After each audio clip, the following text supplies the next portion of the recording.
특별한 사람이 되는 것도 다른 거 없어요. 정직한 길을 찾아서 정직하게 행동하라고 저는 누구에게나 얘기를 해줍니다. 정직하게 살아가면은 당신은 특별한 사람이 될 수 있습니다 하고 저는 강의를 해요.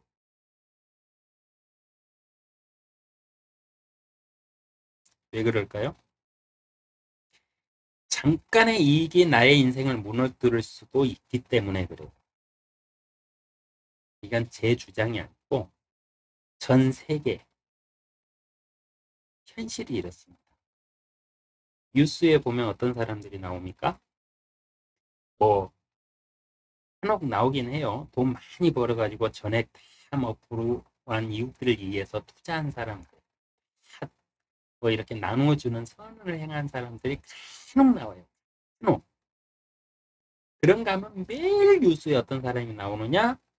잠깐의 이익을 위해서 정직한 길을 버리고 잘못을 행한 사람들의 범죄에 대해서 다루는 뉴스는 매일 수십 건씩 나옵니다.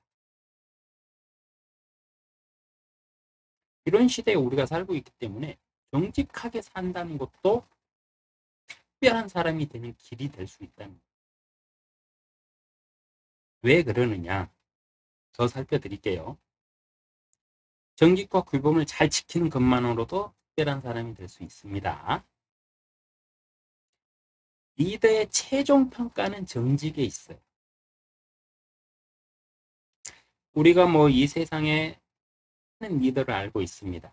우리나라만 해도 뭐 우리나라 뭐 몇 대 기업의 총수들부터 해가지고 우리나라 뭐 우리 뭐 대통령들부터 해가지고 국회의원들, 장관들 뭐 어마어마하게 많아요. 근데 그들 중에 당신이 진짜는 리더로 인정하는 사람이 몇 명이나 있으세요? 리더는 수천 명이 있었어요. 근데 내가 저 사람은 리더다 이렇게 인정할 만한 사람 몇 명이나 있으세요? 수천 명 중에 왜 몇 명을 꼽기가 힘들까요? 그거는 그들이 정직하지 못했기 때문에 그 리더의 길에서 정직하지 못하고 맨날 그냥 편법으로 불법으로 막 그렇게 사는 모습을 우리가 봐왔기 때문에 그 큰 이치에서 그들이 한 업적보다는 그 도덕성에 우리는 실망을 하기 때문에 리더로 인정을 하지 않고 딱 리더라고 받아들일 수도 없는 겁니다. 그래서 리더의 최종 평가는 정직에 있어요. 그리고요, 앞으로 우리가 살아가는 세상은요, 4차 산업 시대라고 그러죠. 이 4차 산업 시대는 가장 큰 특징이 뭐냐면 사람을 로봇이 대체하는 시대에 가장 크게 우리가 말하는. 자, 로봇은 어떻게 움직입니까? 프로그램에 의해서 움직여요. 근데 어떤 그 프로그램을 할 수 있는 권한을 가진 사람이 정직하지 않아요.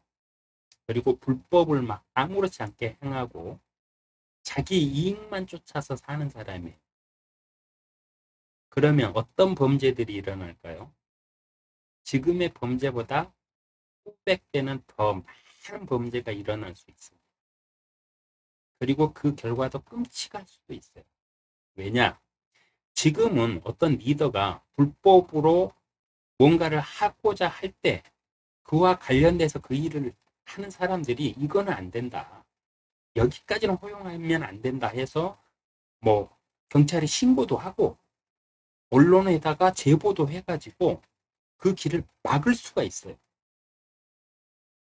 근데 로봇이 일하는 시대가 되잖아요. 그럼 누가 막아요? 못 막아요. 이 시대에 무엇인가를 맡기, 맡겨야 되는데 그 시대에도 어쨌든 로봇이 뭐 모든 일을 한다고 치더라도 그 로봇을 프로그램은 사람이 해야 되니까 그럼 그 자리를 누구에게 줄 것이냐는 거. 그래서 4차 산업 시대에서 가장 크게 봐야 될 덕목이 뭐냐. 정직과 자신만의 확고한 철학이 있는 사람이에요. 지금 학교를 다니고 이제 뭐 직장을 이렇게 뭐 다녀야 되는 사람들이요. 이 덕목 없으면 취직하기 힘들어집니다. 옛날에는 시대가 이렇게까지 발전하기 전에는 어떤 주인이 회장이 나에게 고마움 도움을 준 사람이니까 그 사람 자식 갖다가 어디다가 앉혀도 주고 학연 지연 해가지고 서로 거래처럼 야 내가 이 사람 이렇게 어? 회사에 취직시켜 줄 테니까 이것 좀 나한테 해줘봐 이럴 수 있었어요. 근데 지금 이 시대부터는 앞으로 오는 시대는 그런 시대는 안 돼요. 자리가 그만큼 줄어들기 때문에 로봇으로 대체되잖아요. 그래서 자리가 그만큼 줄어들기 때문에 그 자리를 노리는 사람들이 그만큼 더 치열해져요. 근데 거기에서 누군가를 딱 꽂아 넣는다? 그걸 들통납니다. 그런 시대가 우리에게 와 있어요. 네, 그런 시대를 우리는 살아야 됩니다. 그렇기 때문에 정직해야 돼요. 그리고 자신만의 철학이 있어야 돼요. 세상이 이렇다 말하는 사람은 성공하기 힘듭니다. 세상을 이렇게 만들 수 있다 말하는 사람이 성공하기가 더 쉬워요. 왜냐? 세상이 이렇다 말하는 사람들은 남의 얘기, 남의 시각, 세상의 현상을 보면서 평가하는 사람이고요. 세상을 이렇게 만들 수 있다는 사람은 자신만의 어떤 길을 가지고, 철학을 가지고 사는 사람이거든요. 세상 누가 뭐라고 그래도 이걸 이렇게 해서 이렇게 만들 수 있어 하는 확고한 자기만의 철학을 가진 사람. 이런 사람한테 그런 기회를 줘요. 한번 해봐. 가능할 것 같아. 내가 투자를 할게. 해봐. 근데 세상이 이렇다? 세상 탓? 남 탓?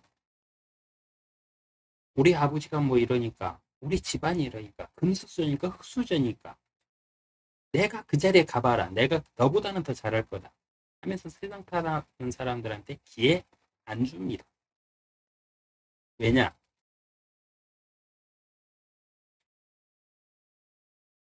그 사람한테 그 기회를 주고 싶어도요, 근거가 없기 때문에 못 줘요. 그래서 나만의 길을 찾아야 돼요. 그리고 나만의 길을 가셔야만 돼요. 철학이 없는 사람은요, 철학이 없는 사람은 명분도 없어요. 내가 그 자리에 가면 내가 너보다는 더 잘할 수 있다. 오케이. 그러면 그 자리에 앉힐 수 있는 명분을 내가 가지고 있어야 돼. 명분도 없이 어떻게 그 사람을 그 자리에 앉혀줍니까? 명분도 없이 어떻게 그 사람을 내가 어떤 투자를 해줍니까? 투자는 명분이 있어야 투자를 하죠. 그 자리에다가 앉힐 만한 명분이 있어야 앉혀드리죠. 그래서 나만의 길을 간다는 건 뭐냐면요. 내가 잘할 수 있는 것, 내가 행복하고 내가 존재감을 느낄 수 있는 그 길에서 남과 다른 어떤 나만의 철학과 능력이 있어야 돼. 내 기준에서 판단하는 게 아니라 타인들이 나를 볼 때, 저 사람은 이런 사람이다. 그래야 명분이 생겨요. 그래야 사람들이 투자를 해. 그래야 사람들이 내가 원하는 자리에 나를 앉혀줍니다. 기회를 얻고 싶으세요? 그러면 당신만의 길을 찾아서 당신만의 철학을 가지세요. 앞서도 살펴드렸지만 모든 사람이 인정하는 법과 그 법 안에서 정직하게 당신의 능력과 실력을 보고 그 자리에 앉혔는데 당신이 정직한 사람이 아니에요. 그래서 당신이 뻥 사고를 쳐요. 그러면 그 회사가 어떻게 될지도 몰라요. 여론에 휘말려 가지고 막 어마어마한 손해를 낼 수도 있어요. 근데 정직하지 못한 사람은 그 자리에 어떻게 앉혀줍니까? 기회를 줄 수가 없어요. 주고 싶어도. 하기 때문에 정직하게 법과 규범 안에서 당신만의 독특한 길을 찾아서 당신의 철학으로 남들이 인정할 수 있을 만큼 만드는 것, 이것만이 리더로서 갈 수 있는 길입니다. 다음은 리더의 길에서 가장 필요한 게 커뮤니케이션이겠죠. 그래서 커뮤니케이션의 핵심 몇 가지만 가지고 여러분을 또 찾아뵐까 합니다. 고맙습니다.